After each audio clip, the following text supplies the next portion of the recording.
Assalamualaikum warahmatullahi wabarakatuh. Alhamdulillahirabbil alamin. Nahmaduhu wa nasta'inuhu wa nastaghfiruh wa na'udzu billahi min syururi anfusina wa min sayyiati a'malina. May yahdihillahu fala mudhillalah wa may yudlil fala hadiyalah. Asyhadu an la ilaha illallah wahdahu la syarikalah wa asyhadu anna Muhammadan abduhu wa rasuluhu la nabiyya ba'dah. Allahumma salli wa sallim ala nabina Muhammad wa ala alihi wa ashabihi ajma'in, amma ba'du. Qala Allah ta'ala a'udzu billahi minasyaitonir rajim. Ya ayuhan nasu taqu rabbakumul ladzi khalaqakum min nafsin wahidah wa khalaqa minha zawjaha wa batha minhuma rijalan katsiran wa nisaa'a wattaqullaha alladzi tasaaluna bihi wal arham innallaha kana 'alaikum raqiba, amma ba'du. Bapak-bapak, ibu-ibu, hadirin wal hadirat jamaah salat maghrib rahimani wa rahimakumullah. Puji dan syukur marilah bersama-sama kembali kita panjatkan kehadirat Allah Subhanahu wa taala atas limpahan segala nikmat dan karunia-Nya jualah sehingga pada kesempatan di malam hari ini memasuki tanggal 15 Jumadil Ula 1445 Hijriyah, kita masih diperkenankan oleh Allah Subhanahu wa taala untuk dapat berhadir di tempat yang mulia ini bersama-sama menghadiri kajian, mengkaji ayat-ayat Al-Quran dan juga hadis-hadis Rasul Sallallahu Alaihi Wasallam. Mudah-mudahan dapat meningkatkan iman dan takwa kita kepada Allah Subhanahu Wa Taala. Amin ya Rabbal Alamin. Salawat dan salam semoga senantiasa tercurah kepada Nabi kita Muhammad Sallallahu Alaihi Wasallam beserta keluarga, para sahabat, tabi'in serta pengikut beliau yang senantiasa istiqamah menjalankan sunnah-sunnah makbulahnya hingga akhir zaman. Bapak Ibu sekalian yang dirahmati Allah, pada kesempatan di malam hari ini kita ingin membahas Kitabul Hajj atau juga bab pembahasan tentang haji. Hadis-hadis Nabi Sallallahu Alaihi Wasallam yang berkenaan dengan haji. Seminggu yang lalu, tepatnya di Yogyakarta, ulun mengikuti sertifikasi manasik, pembimbing manasik haji. Jadi selama 1 minggu maraton dari pagi, Pak, dari jam 7 sampai dengan jam 10 malam selama 7 hari. Jadi sertifikasi pembimbing manasik haji itu diberlakukan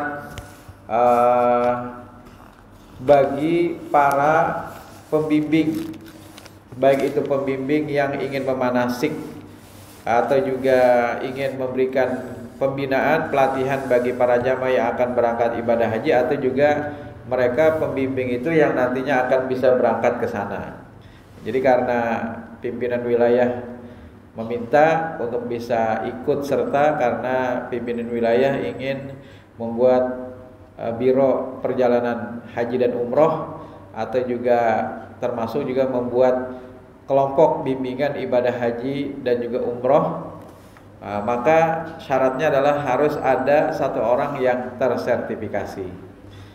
Ikut sertifikasi. Alhamdulillah kemarin lulus, cuma sertifikatnya belum keluar, Pak, nilainya juga belum keluar. Apakah baik atau memuaskan? Jadi ada prates, kemudian postes, kemudian ada juga wawancara, termasuk juga ada praktek manasik haji. Berdasarkan informasi dari pengelola haji tahun kemarin,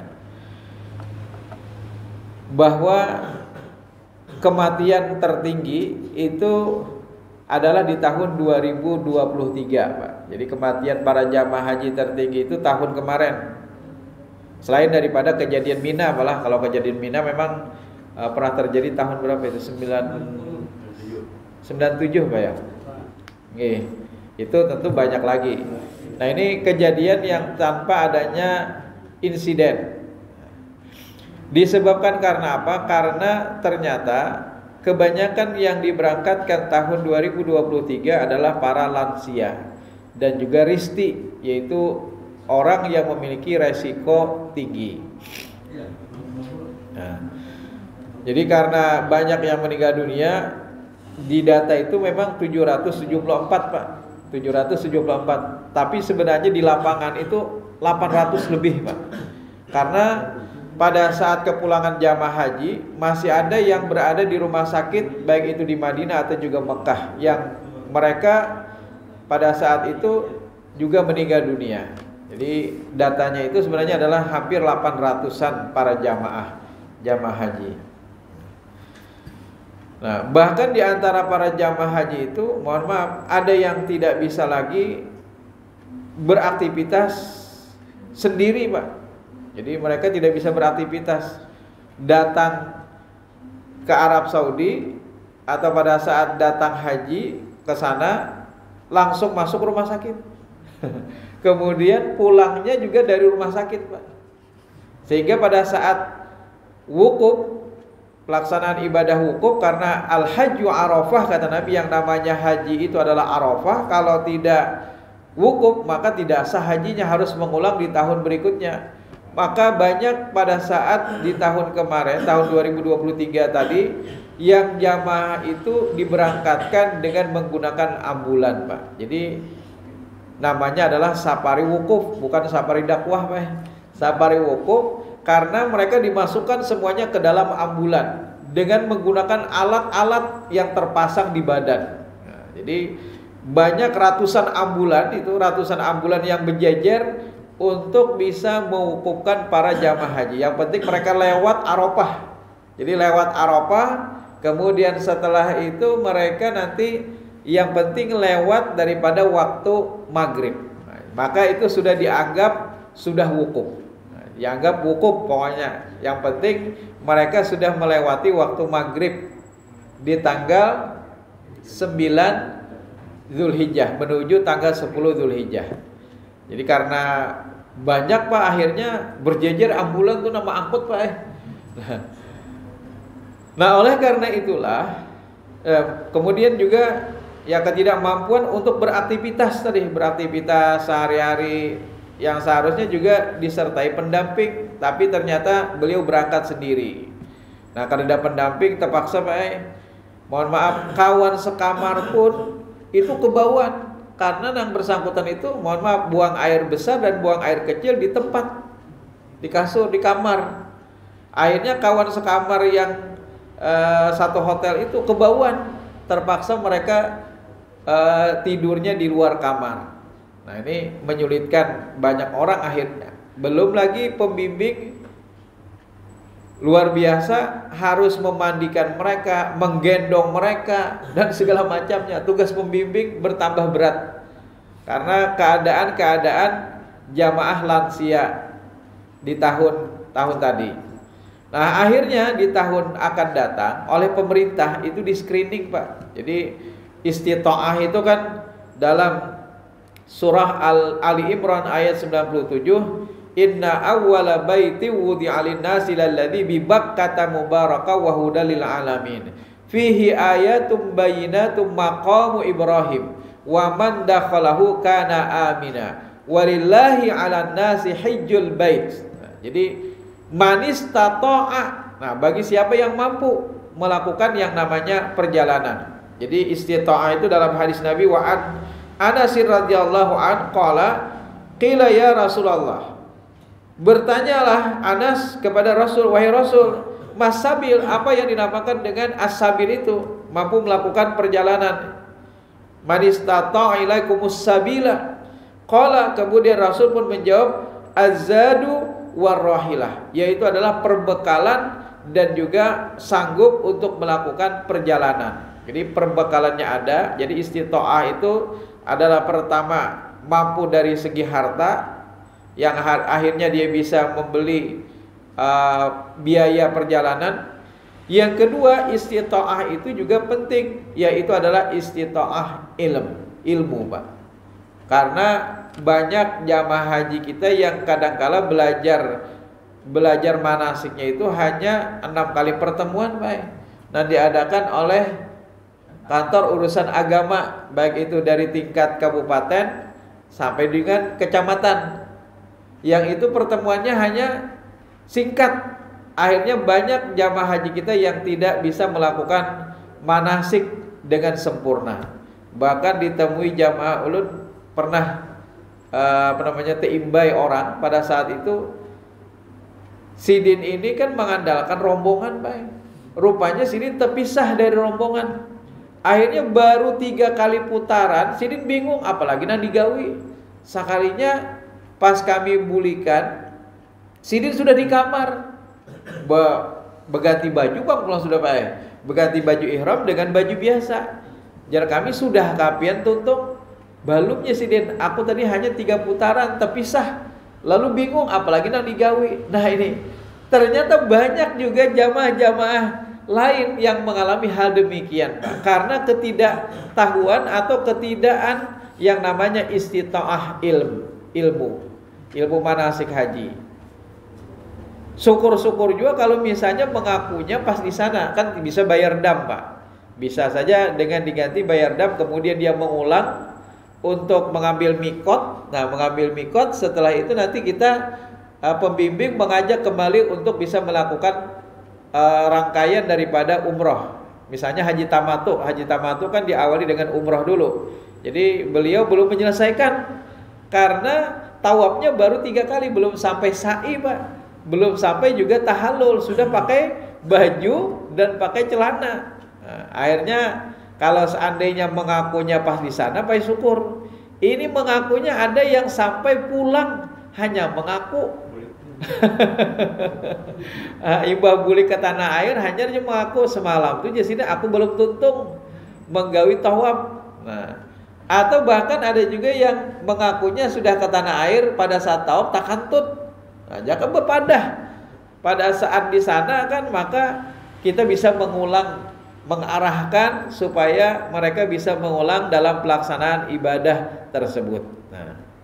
Nah, Bapak Ibu sekalian yang dirahmati Allah, yang ketiga apa yang akan diberlakukan di tahun 2024 untuk para jamaah haji kita, yaitu adalah istita'ah as-sihah, kesehatan, Pak.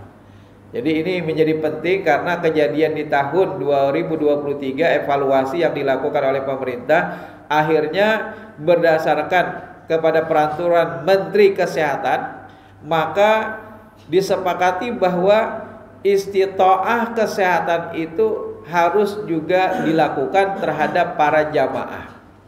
Jadi kalau misalnya nih bermasalah kesehatannya, entah itu resiko tinggi atau dia tidak bisa beraktivitas, maka ditolak hajinya, Pak. Jadi dia tidak bisa diberangkatkan untuk melaksanakan ibadah haji. Jadi bagi kalau tahun kemarin itu bayar dulu lunas, hanya diperiksa kesehatannya. Kalau tahun 2024 ini dibalik, Pak, diperiksa dulu kesehatannya. Kalau sudah lolos screening kesehatan, baru setelah itu dia bisa membayar melunasi BPIH. Nah, ada BPIH, biaya biaya penyelenggaraan ibadah haji, itu pemerintah kan. Kalau BP itu adalah biaya perjalanan ibadah haji yang dibayarkan oleh para jamaah. Nah, baru setelah itu membayar, Pak. Kalau sudah lewat daripada screening, dan screening kesehatan ini bukan hanya kesehatan jasmani, Pak, tapi juga kesehatan mental. Karena ada beberapa jamaah ketika di sana, Pak, mohon maaf, mentalnya masih bermasalah. Gawian nang di daerah itu masih diingat, Pak.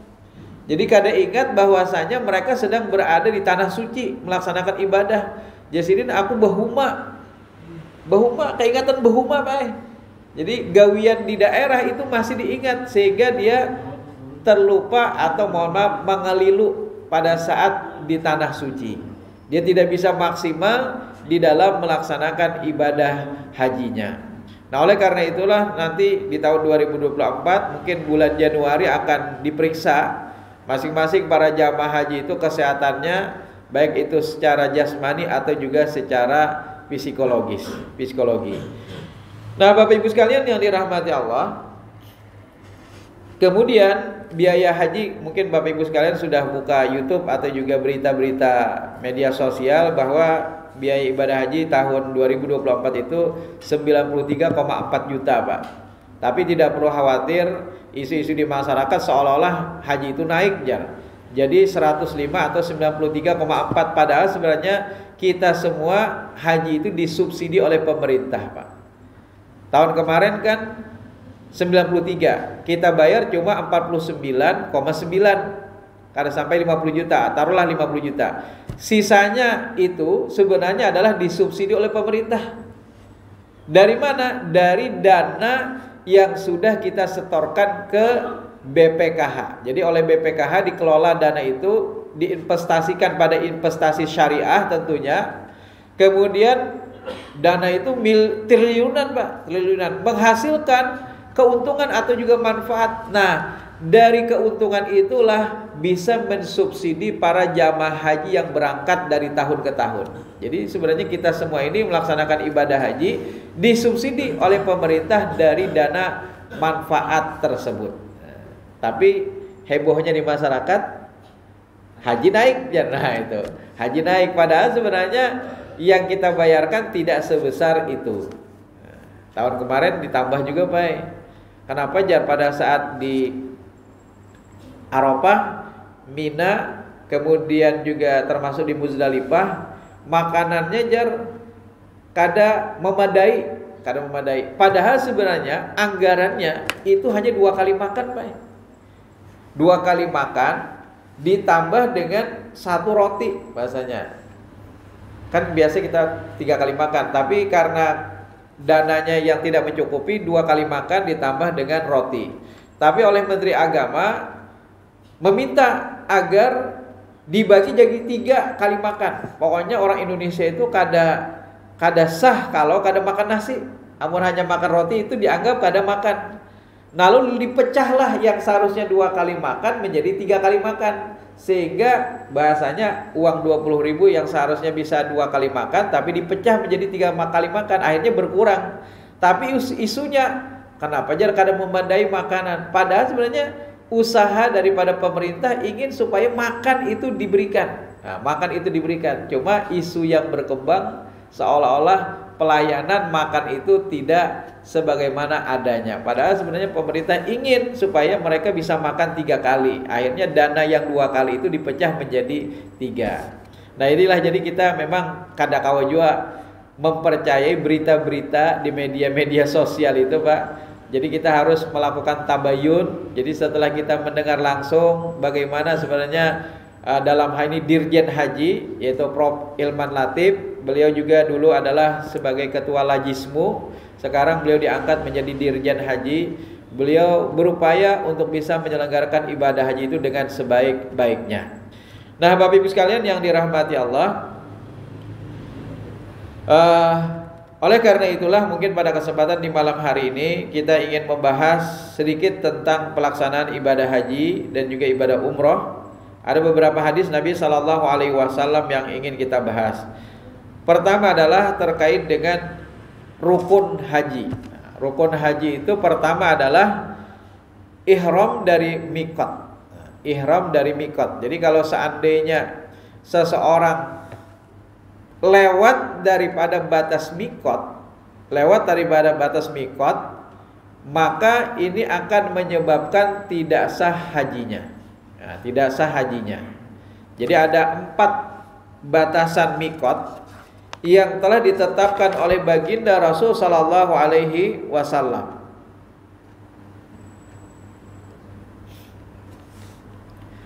Pertama adalah bagi penduduk Madinah. Bagi penduduk Madinah, maka Rasulullah sallallahu alaihi wasallam memerintahkan untuk mengambil mikotnya itu adalah di Dzul Hulaifah. Di Dzul Hulaifah. Kemudian selanjutnya adalah untuk penduduk Yaman. Jadi Dzul Hulaifah. Wali ahli Syam itu adalah Juhfah. Wali ahli Najd itu adalah Qarnul Manazil. Wali ahli Yaman yaitu adalah Yalamlam. Jadi bagi penduduk Yaman itu Yalamlam. Bagi penduduk Najd itu adalah Qarnul Manazil. Bagi penduduk Syam itu Syria, Pak, termasuk Syria. Syam itu adalah Juhfah. Sementara bagi mereka yang melewati Madinah, maka mereka mengambil mikotnya itu adalah di Dzulhulaifah, atau orang Indonesia menyebutnya adalah Bir Ali. Nah, jadi Bir Ali mereka menyebutnya, padahal dalam hadis Nabi sebenarnya disebutkan Dzulhulaifah. Kemudian bagi siapa, kata Rasul, mimman aradal hajj awil umrah, bagi siapa yang ingin melaksanakan ibadah haji atau juga umrah, wa man kana duna dzalika famin haitsu ansha, maka bagi siapa yang tidak melewati dari daerah-daerah tersebut, maka dari mana saja mereka berada, hatta ahlul Makkah min Makkah, dan ahlu penduduk Mekah itu adalah dari Mekah. Hadis riwayat muttafaq alaih. Nah, kemudian ada juga wa an Aisyah radhiyallahu anha anna Nabiy sallallahu alaihi wasallam waqata li ahli al-Iraq dzata irqin. Nabi menetapkan yang namanya miqat bagi penduduk Irak itu adalah dzatu irqin. Sebenarnya di zaman Nabi Irak itu belum ditaklukkan, Pak. Nah, jadi hadis ini bermasalah sebenarnya, hadis ini bermasalah. Terjadinya penetapan miqat dzatu irqin itu adalah di zaman kekhalifahan Umar bin Khattab. Karena di zaman Umar itulah yang namanya penetapan dzatu irqin bagi penduduk Irak. Jadi penduduk Irak setelah Irak itu ditaklukkan, banyak penduduk Irak yang masuk Islam, kemudian mereka ingin berhaji, lalu mereka berkata kepada yang namanya Umar, "Wahai Umar, kami ini ingin berangkat haji, dari mana kami mengambil mikot? Kalau dari Yalamlam jauh, berlika-liku jalannya, kami yang harus menempuh." Kemudian akhirnya ijtihad daripada Umar bin Khattab menetapkan dzatu irqin. Jadi penetapan dzatu irqin itu bukan di zaman Nabi SAW, karena di zaman Nabi itu penduduk Irak atau Irak itu belum ditaklukkan. Jadi keliru kalau misalnya ada yang mengatakan dzatu irqin itu penetapannya di zaman Nabi. Yang ditetapkan di zaman Nabi itu cuma 4, Dzulhulaifah, kemudian Juhfah, kemudian Qarnul Manazil, dan juga Yalamlam. Nah, bagi gelombang pertama Indonesia berarti ke Madinah, maka kita mengambil mikotnya itu adalah di Dzulhulaifah.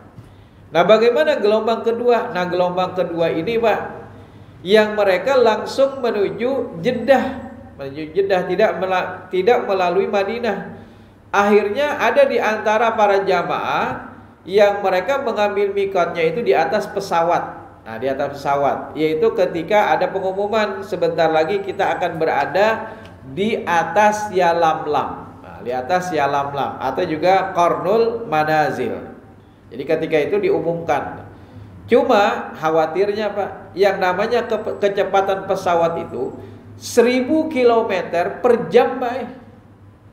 Khawatirnya ketika seseorang baru Allahumma, baru mengucapkan Allahumma, baik, seakannya pesawatnya sudah lewat. Nah, kayak apalagi bubulik, ada kau lagi bubulik.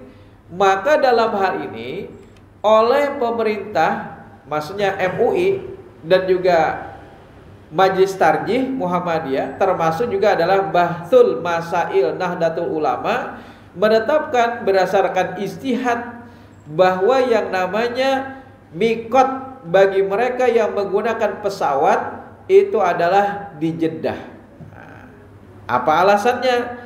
Alasannya ada hadis Nabi SAW yang menetapkan bahwa yang namanya batasan dari mikot itu adalah yang penting sekitar 2 marhalah. 2 marhalah itu sekitar 80 km. Nah, 80 km. Jadi kalau seandainya ada penduduk yang tidak melewati batasan 4 mikot yang telah ditetapkan oleh Nabi, termasuk juga tadi penduduk Irak yang mereka tidak melewati itu, maka Umar berijtihad bahwa dzatu irqin itu adalah sebagai tempat mereka. Sehingga pada saat jamaah haji Indonesia itu langsung menuju Jeddah, insya Allah jarak Jeddah itu sudah sekitar 2 marhalah ke Mekah, Pak. Jadi 2 marhalah sudah. Maka ini dianggap sebagai suatu tempat yang digunakan untuk menggunakannya sebagai mikot. Nah, jadi boleh. Jadi kalau misalnya pian hendak di atas pesawat, ya silahkan kalau memahami demikian. Cuma khawatirnya tadi kalau kelewatan pesawatnya. Gitu. Nah, yang kedua, kalau kita mengikuti ijtihad daripada Majelis Ulama Indonesia, termasuk juga Majelis Tarjih, maka mikotnya itu adalah di King Abdul Aziz, karena Jeddah itu jaraknya sudah sekitar 2 marhalah. Jadi ambil garis lurus. Nah, di antara mikot yang sejajar, maka 2 marhalah itu sebagai ukurannya. Jadi sekurang-kurangnya batasan itu 2 marhalah atau lebih. Kalau lebih bagus lagi, Pak. Yang penting sudah lewat daripada 2 marhalah. Nah, kemudian selanjutnya adalah pendapat yang ketiga. Nah, ini boleh juga dipilih, Pak. Kalau kita khawatir pesawat itu akan lewat, maka pian mandinya di asrama haji. Jadi di asrama haji biasanya dikumpulkan sudah 1 hari, kemudian pian mandi ihram. Kemudian setelah itu pian memakai pakaian ihram. Bagi laki-laki, bagi perempuan kan nyaman aja pakaian busana muslimah. Nah, bagi laki-laki memakai pakaian ihram, atau sebelumnya pian tetap pakai celana dulu. Yang penting pian sudah mandi di asrama haji. Nah, kemudian pada saat naik pesawat tetap menggunakan celana dulu. Nanti kira-kira pesawat itu sudah terbang menuju Jakarta menuju Jeddah. Nah, pada saat beberapa jam dari Jakarta menuju Jeddah itu pian mengganti dengan pakaian ihram. Tapi jangan dulu berniat. Nah, kira-kira mungkin lewat 5 jam setelah itu, 5 jam. Karena 12 jam kita kan menempuh. Nah, 5 jam, tarik misalnya 5 jam setelah perjalanan, karena khawatir kalau mendekati itu lewat. Boleh pian sudah meniatkan di awal dengan niat yang namanya ihram untuk umrah. Allahumma labbaika umratan. Itu boleh menurut para ulama, Pak. Jadi niat itu boleh diawalkan asal pian bisa menjaga dari hal-hal yang dilarang daripada ihram. Nah, jadi ingat pada saat itu sudah terpacu selawar dalam. Jangankan ingat, ini misalnya berniat Allahumma labbaika umratan, sekalinya selawar dalam masih tak pakai. Nah, jadi ingat apa-apa yang sudah berjahit maka sudah pian loskan, sudah pian lepaskan. Kemudian setelah itu pian berniat Allahumma labbaika umratan. Nah, berarti pada saat itu ya sudah kita kada khawatir lagi pesawat itu akan lewat daripada batas mikot. Nah, itu boleh juga menurut para ulama jikalau kita ingin mengambil kemudahan yang demikian. Nah, Bapak Ibu sekalian yang dirahmati Allah, An Abi Hurairah radhiyallahu anna Rasulullah sallallahu alaihi wasallam al-umratu ila al-umrati kafaratu lima bainahuma wal hajjul mabrur laisa lahu jazaa'u ilal jannah. Umrah menuju umrah berikutnya, kafaratul lima bainahuma, maka akan dapat menghapuskan dosa di antara keduanya. Kemudian wal hajjul mabrur, dan haji yang mabrur, laisa lahu jaza' ilal jannah, tidak ada balasan lain kecuali hanya surga. Muttafaq alaih. Nah, inilah yang juga mungkin memacu seseorang untuk kayak apakah pokoknya aku hendak berhaji. Sementara yang namanya istita'ah tadi kan sudah ditentukan mampu, Pak. Jadi kalau misalnya memang setelah di screening karena mampu dari sisi kesehatan, jangan mengaras. Ya sudahlah, ini mungkin kita dianggap belum mampu, terima saja. Tapi oleh pemerintah nanti boleh dialihkan dana hajinya itu untuk ahli waris. Jadi ahli waris boleh untuk melaksanakan ibadah haji daripada ayahnya, atau dananya diambil misalnya kita gunakan untuk umroh biasa saja. Nah, jadi kadang-kadang bersikeras kayak tahun kemarin itu, kayak apakah pokoknya aku hendak berhaji Sidin, kayak apa aku di sana. Walaupun meninggal di sana di sini aku kada apa-apa. Ya.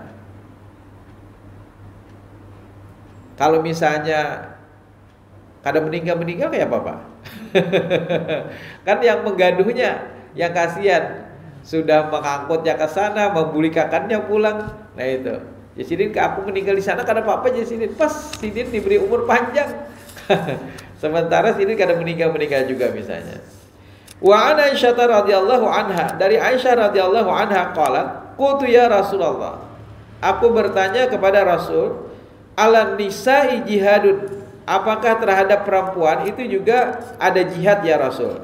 Qala na'am, ya kata Rasul, alaihinna jihadun la qitala fihi, bagi perempuan itu juga ada jihad, tapi jihad bagi perempuan itu adalah tidak dalam peperangan, la qital, pembunuhan atau juga peperangan maksudnya. Tapi jihad bagi perempuan itu adalah al-hajju wal umratu, yaitu adalah haji dan juga umrah.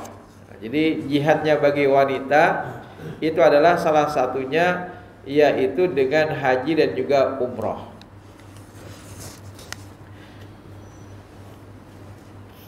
Kemudian selanjutnya adalah wa an Jabir bin Abdullah radhiyallahu anhu maqala atan Nabi sallallahu alaihi wasallam al-A'rabi, telah datang kepada Nabi sallallahu alaihi wasallam yaitu seorang Arab Badui. Faqala ya Rasulullah, wahai Rasul, akhbirni anil umrah, kabarkan kepadaku atau beritahukan kepadaku tentang umrah.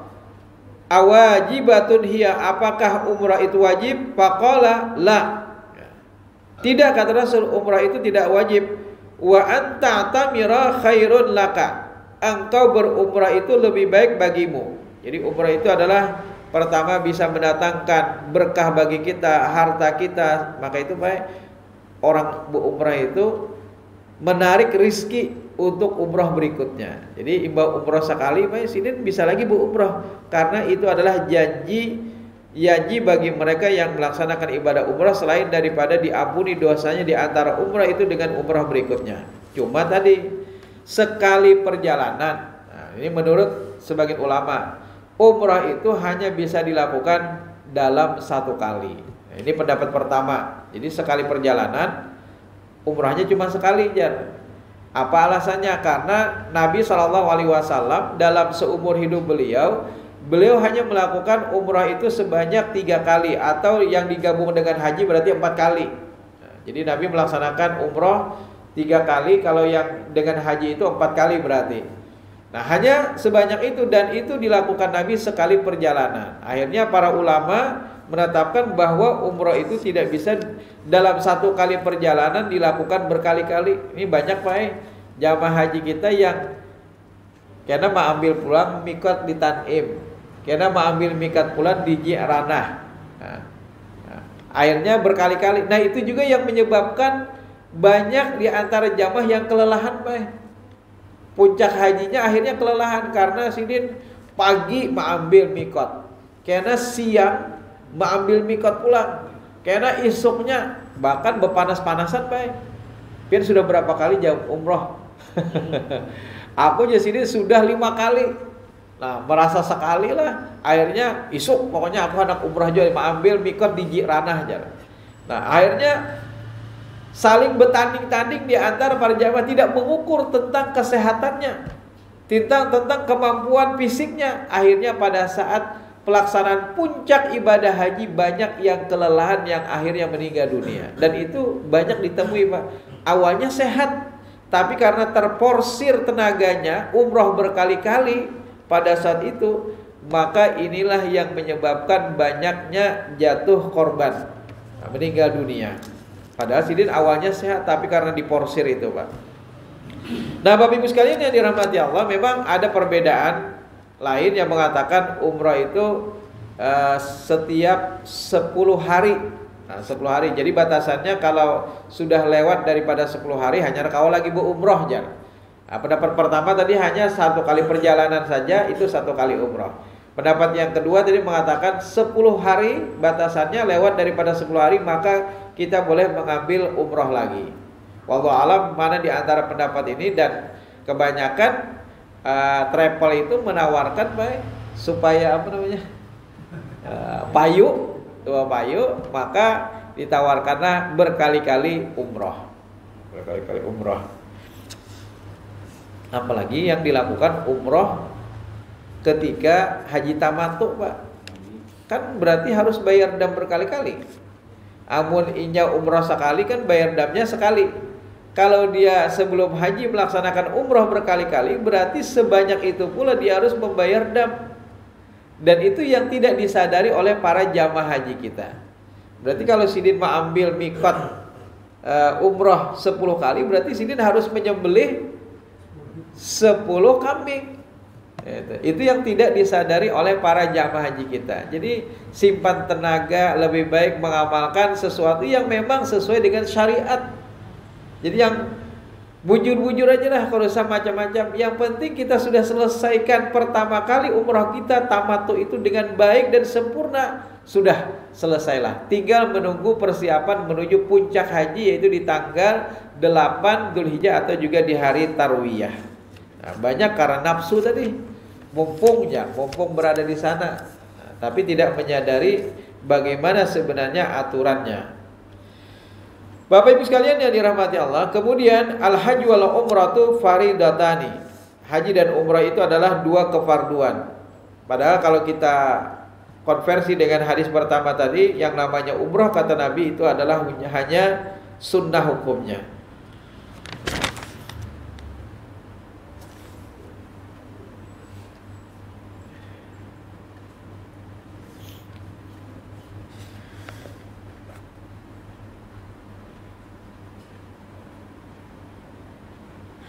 Kemudian selanjutnya adalah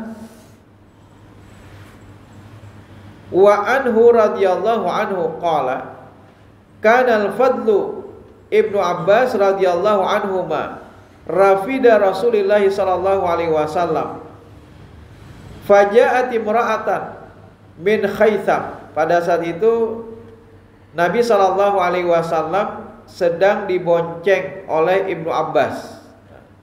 Lalu datanglah seorang perempuan dari Khaytham.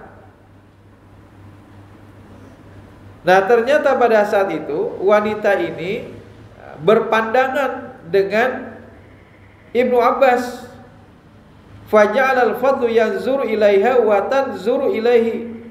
Wa ja'ala an-nabiy sallallahu alaihi wasallam yasrifu wajhal fadli ila syaqqil akhar. Nah, kemudian Nabi mengalihkan pandangannya menuju yang lain. Jadi pada saat Ibnu Abbas tadi memandang kepada wanita tadi, kemudian Nabi buru-buru mengalihkan pandangan Ibnu Abbas ke lain. Jadi jangan memandang wanita terlalu lama. Faqalat ya Rasulullah. Kemudian wanita tadi bertanya, ya Rasulullah, wahai Rasul, inna faridatallah ala ibadi fil hajj. Adraktu abi syaikhan kabiran. Wahai Rasul, sesungguhnya keparduan yang Allah tetapkan kepada hamba-hambanya itu adalah haji. Adraktu, sementara aku memiliki seorang bapak yang tua, syaikhan kabiran, seorang bapak yang sudah tua renta. La yathbutu ala rahilatihi.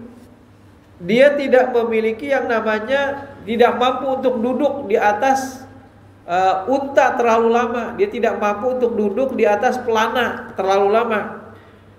Afahujja anhu, apakah aku boleh menghajikannya? Jadi aku yang membadal sidin bolehlah. Qala na'am. Maka Nabi pun menjawab ya. Wa dzalika fi hajjatil wada', dan itu terjadi pada saat di haji wada. Jadi satu-satunya haji yang dilaksanakan oleh Rasulullah SAW itu adalah haji wada. Muttafaq alaih, hadis riwayat Bukhari dan Muslim. Nah, kemudian yang selanjutnya wa anhu radhiyallahu anhu anna mar'atan min Juhainah ja'at ila Nabi sallallahu alaihi wasallam. Ada seorang wanita dari Juhainah mendatangi Nabi sallallahu alaihi wasallam. Faqalat, kemudian dia berkata, inna ummi nadharat an tahujja. Sesungguhnya ibuku telah bernazar untuk melaksanakan ibadah haji. Falam tahujja hatta matat, dan dia tidak sempat berhaji sampai dia meninggal dunia. Afahujja anha, apakah aku boleh menghajikannya? Qala na'am. Ya, kata Nabi, hujji anha, berhajilah untuknya. Ara'aiti law kana ala ummika dain. Bagaimana pendapatmu jikalau ibumu memiliki hutang? Akunti qadiyah, apakah engkau akan melunasi hutangnya? Abdullah, maka penuhilah janjinya terhadap Allah. Fallahu ahaqqu bil wafa, dan Allah itu lebih berhak untuk ditepati janjinya atau dipenuhi janjinya. Nah, jadi berdasarkan kepada keterangan yang ada dalam hadis ini, maka boleh melakukan yang namanya haji, membadal haji, Pak. Jadi boleh badal haji itu ada tuntunannya atau juga ada syariatnya. Bahkan badal apa namanya nih? Jumroh, melempar itu juga kalau misalnya ada di antara jamaah yang tidak mampu untuk melempar, maka kita boleh membadal, Pak, membadalkan mereka. Jadi termasuk juga tadi adalah ibadah haji. Terkait dengan ibadah umroh bolehlah dibadalkan, wallahu alam, Pak. Karena tidak ada keterangannya dalam hadis ini tentang badal umroh, dan ibadah umroh itu hanya sunnah saja, maka ulun tidak berani menentukan apakah umroh itu juga boleh dilakukan yang namanya badal. Sebagian mengatakan kada boleh karena tidak ada tuntunannya dalam hadis. Sebagian mengatakan boleh. Mereka menisbatkan kepada pelaksanaan ibadah haji. Kalau ibadah haji kan jelas-jelas ada badal. Nah, tapi syaratnya yang membadal itu sudah haji, Pak. Jadi statusnya sudah berhaji. Kadangkala orang yang belum berhaji membadalkan seseorang untuk berhaji. Jadi syaratnya itu, maka itu, Pak, yang namanya badal haji itu kadangkala sekaligus. Nah, kan banyak orang-orang yang datang ke pondokan para jamaah haji, siapa aja anak dibadalkan. Sekalinya satu hotel sini dapat 10. Buka pulang ke hotel lain, Pak, sini menawarkan dengan harga obral lagi, Pak. Obralnya cuma 5 juta membadalkan. Padahal yang namanya ibadah haji itu hanya bisa membadalkan satu orang, Pak. Dan biaya untuk mendapatkan tasrih itu, jadi bagi mereka mukimin di sana itu mahal. Sehingga pada saat ada orang yang menawarkan badal haji dengan murah, itu perlu ditelusuri, Pak. Jangan-jangan hanya sekedar badal-badalan. Imbah dipotonya, lalu dikirimnya sudah hajar badal. Padahal badalnya sekaligus 100 orang. Nah, itu kadang-kadang, Pak, badal itu hanya berlaku satu kali perjalanan ibadah haji untuk membadalkan satu orang. Jadi wajar kalau misalnya badal haji itu mahal. Karena memang dia beribadah untuk orang yang bersangkutan. Nah, demikian yang bisa saya sampaikan pada kesempatan di malam hari ini. Sekali lagi bahwa yang namanya ibadah haji itu ada kemungkinan yang namanya tashil, Pak. Tashil itu artinya kemudahan-kemudahan. Insya Allah tahun ini kan kota yang diberikan itu 221.000 jamaah. Kemudian ditambah lagi oleh pemerintah Arab Saudi untuk Indonesia khususnya 20.000 lagi, Pak. Jadi setelah 221.000 sebagaimana biasanya ditambah lagi 20.000 jamaah. Tapi yang menjadi kekhawatiran, Pak, Mina itu kadangkala menampung. Mina itu, Pak, kan Mina kadangkala diluasi. Sekarang sudah ada namanya Mina Jadid, kan, Mina baru. Itu adalah tausiah, perluasan Mina. Nah, sementara para jamaah haji itu mereka bermalam atau mabitnya di Mina. Sementara Mina itu luasannya terbatas, tidak bisa lagi diganal-ganali. Nah, sehingga kekhawatiran dari pemerintah kalau memang itu ditambah 20.000 jamaah, bagaimana? Apakah Mina itu mampu menampung? Sudah ada sebenarnya usulan dari pemerintah Indonesia, bagaimana kalau pemerintah Arab Saudi itu membuat bangunan yang bertingkat di Mina. Membuat bangunan, tetapi belum disetujui oleh mufti atau juga kayak kita mungkin MUI-nya Arab Saudi. Mungkin mereka memahami bahwa yang namanya berada atau mabit di Mina itu tidak boleh tertutup. Nah, mungkin pemahamannya. Kalau bertingkat kan tertutup akhirnya nantinya. Jadi sebenarnya kalau kita ingin mengambil tashil, kemudahan di dalam pelaksanaan, ya kada masalah sebenarnya, Pak, di tingkat yang namanya bangunan Mina. Dan yang namanya ibadah haji itu insya Allah ada kemungkinan kemudahan-kemudahan bisa berlaku bagi kita, Pak. Sebab yang namanya ibadah kayak kita aja, sholat aja, Pak. Kalau safar, maka kita boleh mengambil rukhsah dengan melakukan sholat secara jamaah dan qasar. Begitu juga pada saat ibadah haji, maka di situ ada kemungkinan kemudahan fikih, tashil, fikih kemudahan di dalam pelaksanaan ibadah haji. Bukan memudah-mudahkan hukum, tetapi karena keadaan yang tidak memungkinkan. Tapi bagi sebagian orang juga ada yang begitu kaku fikihnya, sehingga mereka begitu kaku di dalam memahami manasik haji. Mudah-mudahan bermanfaat. Subhanakallahumma wa bihamdika asyhadu an la ilaha illa anta astaghfiruka wa atubu ilaik. Wassalamualaikum warahmatullahi wabarakatuh.